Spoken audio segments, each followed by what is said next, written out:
June 22nd to June 30th, and we're heading to a full Capricorn moon. And this is the last week before Mercury retrograde begins.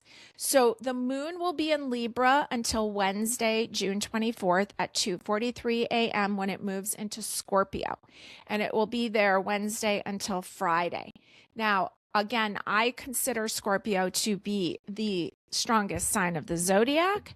This is a power time, and it's important because Scorpio is very sensitive, right? Scorpio tends to need a lot of time alone. This is a great time to recharge. So after we're coming down off of all that social energy last week, now we can go into some nice recharge time from Wednesday to Friday. Alone time's great. And then we're going to go into a Sagittarius weekend. That's going to be, again, like social, get out there, have fun energy. So take advantage of Wednesday, Thursday, Friday to kind of chill out as much as you can. Now, Sagittarius, weekend, how fun is that? Friday at 2:41 p.m. Go on an adventure. Go take a class somewhere. Sagittarius loves to be the student and the teacher.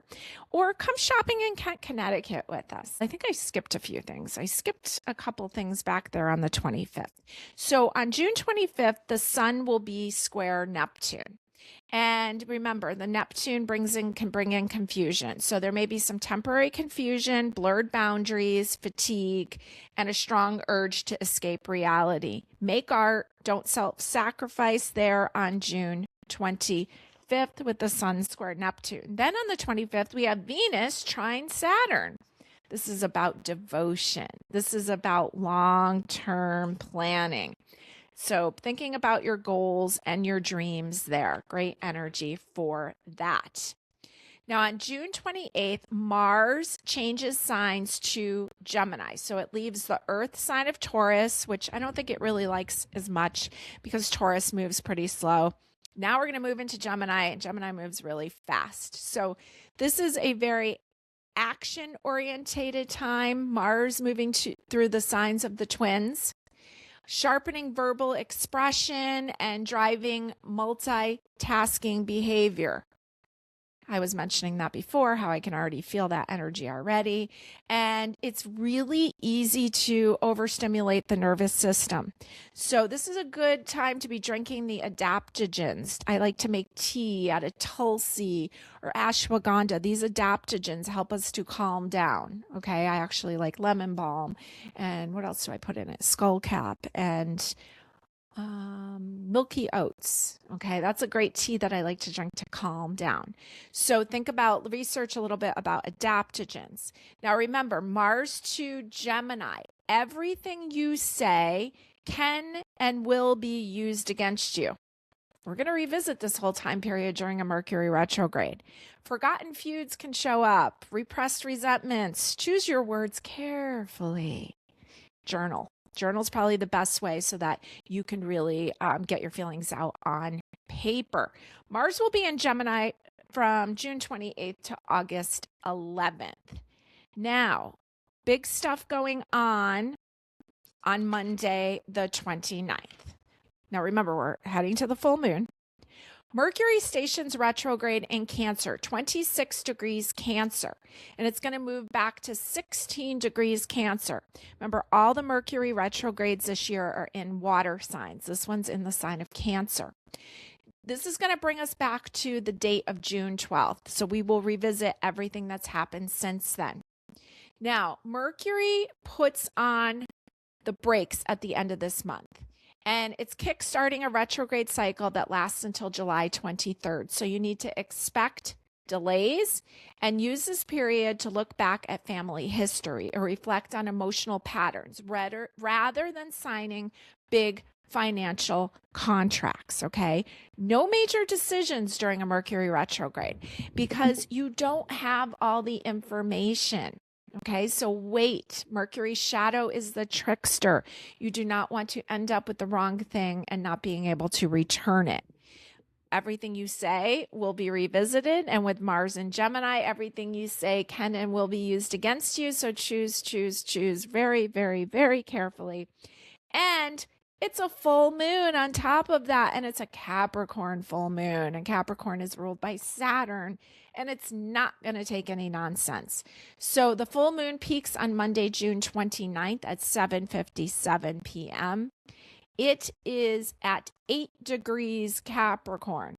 So intense. Okay, this full moon is actually square Saturn, and Saturn is the ruler of Capricorn. So the Capricorn moon is squaring a abrasive aspect, its own ruler, and Neptune in the cardinal sign of Aries. So this is intense. Reality and illusion are the themes. Are you getting enough rest? Neptune wants to know. Are you burning the candle at both ends? Aries. This is a tough transit. This is not an easy one. This grounding lunation illuminates your sense of duty, hard work, and foundational structures. It challenges you to balance career ambitions with emotional needs. You may see clearly your failed projects or things that you no longer align with. Take a look with honesty and openness. Observe. Take responsibility for your actions, positive or negative.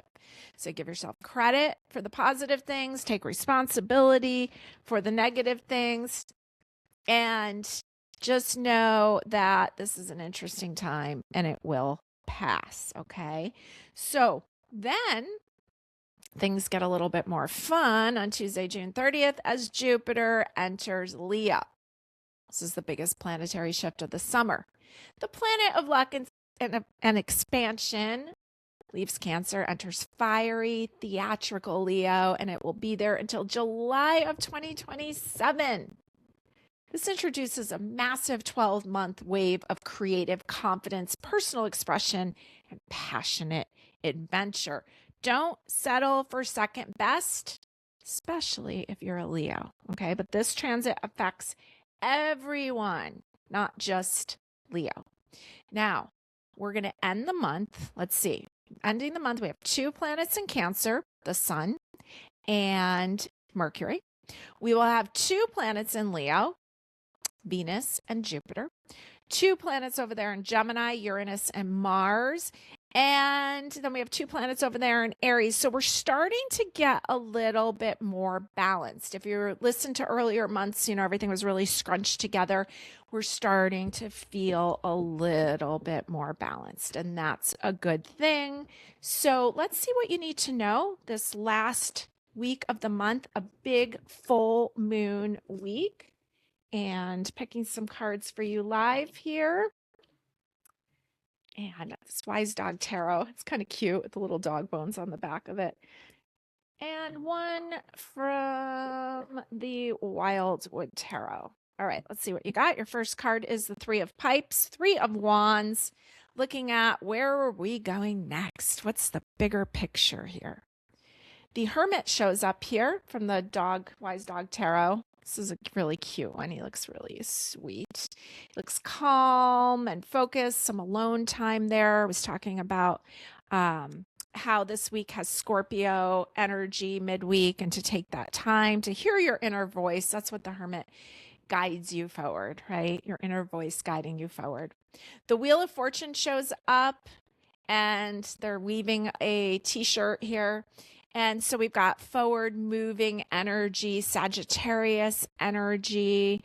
And so it's kind of almost like starts off like looking forward, fire energy. Then it's the Hermit going within. Then it's the Wheel, fire energy again. See what your oracle is. And it's spells from the hearth. So it feels very much like Cancer season, right? She's home in her home, enjoying the beauty. It looks like maybe she's cooking something up in that pot. Everything's really calm and beautiful. So just stay calm and focused this week. Yes, it's going to be an intense full moon. Yes, there's a lot of interesting aspects going on, but this too shall pass. We're going into July. It's going to be an interesting month as the United States of America celebrates its 250th anniversary, but we'll talk more about that next month. So thank you for joining me.